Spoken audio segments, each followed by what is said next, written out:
आबा खाडे नावाच्या पोराने, ज्याची पार्टनरशिप दुबईच्या राजासोबत आहे, त्याने मला एसटीत पाहिलं, खाली गठुडं पडलेलं, मी वरून येते ओढते. त्यांनी मला 36 लाखाची फॉर्च्युनर गाडी दिली बेटा. आज मी त्याच्याच गाडीने आले. संस्कार कसे असतात. मी त्याला सांगितलं, आबा तू मला 36 लाखाची फॉर्च्युनर दिली, माझ्या गाडीवर नाव लिही तुझं. तो म्हटलं, माई आईला विचारून सांगतो ना उद्या. त्याने आईला रात्री विचारलं, थकली भागली आई रे, अडाणी नऊवारीतली माई सारखी. म्हटलं, आई मी माईला 36 लाखाची गाडी दिली, माई म्हणते गाडीवर नाव टाक, मी काय करू. संस्कार बघा.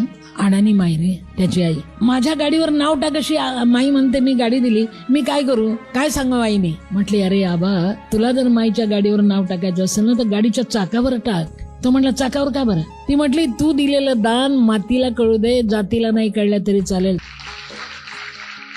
आणि त्यांनी माझ्या गाडीवर नावच टाकलं नाही, फक्त 2 ओळी टाकल्या त्यांनी. माझ्या गाडीवर त्या 2 ओळी आहेत, दुःखापर्यंत येते ती आई, वेदना पदरात घेते ती माई. त्या ओळी त्याच्या आहेत बरं का, त्याने नाव नाही टाकलं.